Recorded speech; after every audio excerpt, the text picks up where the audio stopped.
Hello my YouTube family, সবাই কেমন আছো? আশা করছি সবাই ভালো আছো, আমিও খুব ভালো আছি। তো তোমাদের সঙ্গে আজকে একেবারে একটা নিত্য নতুন রেসিপি শেয়ার করার জন্য চলে এসেছি। কি বলো তো, এটা হচ্ছে ভেটকি মাছের কাঁটা। যেহেতু সবাই যেন কম বেশি আমার শ্বশুর মাছের ব্যবসা করে, তাই এই ভেটকি মাছের কাঁটাগুলো এনেছিল। তো আমি আজকে ফার্স্ট টাইম কিন্তু ট্রাই করব এই রেসিপিটা। আমি এর আগে কখনো কোনো দিন খাইও নি, করিও নি রান্না। তো মা যেভাবে ইন্ট্রোডাকশান দিয়েছে সেইভাবেই মাছের গায়ে নুন, হলুদ আর একটু লঙ্কার গুঁড়ো ভালো করে মাখিয়ে এটাকে একটু ম্যারিনেট করতে 15-20 মিনিট মতো রেখে দেবো। তারপর গরম তেলে একদম ডিপ ফ্রাই করে তুলে নেব। দেখতেই পাচ্ছ আমার মোটামুটি ভাজা হয়ে গেছে।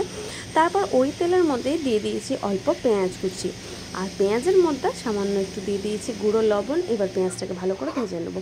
একটু কষ্ট করে সাউন্ডটা শুনে নিও, বাইরে কাজ হচ্ছে তাই ভয়েস দিতে একটু প্রবলেম হচ্ছে। কদিন ধরে ভিডিও এমনিও ছাড়তে পারিনি।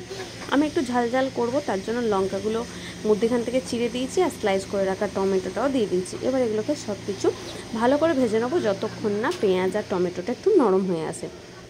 এরপর এর মধ্যে দিয়ে দেবো হচ্ছে গিয়ে আদা রসুনের পেস্ট। চাইলে তোমরা এখানে একটুখানি টমেটো বেটেও কিন্তু দিতে পারো, কোনো অসুবিধা নেই। তো আদা রসুনের পেস্ট দিয়ে আমি ভালো করে মশলাটাকে একবার কষিয়ে নেবো।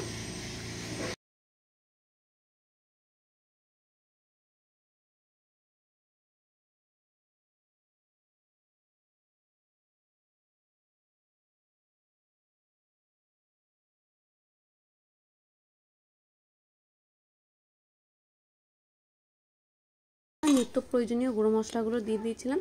তারপর ভালো করে মশলা কষানো হয়ে গেলে দিয়ে দিয়েছিলাম ওই কাঁটাগুলো। তো কাঁটাগুলো দিয়েও ভালো করে মশলাটাকে কষিয়ে নেবো মাছের সাথে, যতক্ষণ না মাছের গায়ে মশলাটা ভালো মতো করে লেগে যায়। তো খুব হালকা করে জল দিই, এখানে বেশি জল দেওয়ার কোনো প্রয়োজন নেই।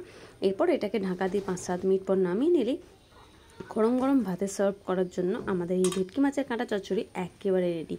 তোমাদের কেমন লেগেছে কমেন্ট সেকশনে জানাতে অবশ্যই ভুলো না। বাড়িতে যদি ধনেপাতা থাকে কুচিয়ে ওপর থেকে দিয়ে দেবে, আমি পাইনি তাই দিইনি। তো চলো খেয়ে দেখা যাক কেমন হয়েছে। আমি তো ফার্স্ট টাইম ট্রাই করে আমার ভীষণ ভালো লেগেছে। তোমাদের কেমন লেগেছে জানাতে ভুলো না। টাটা।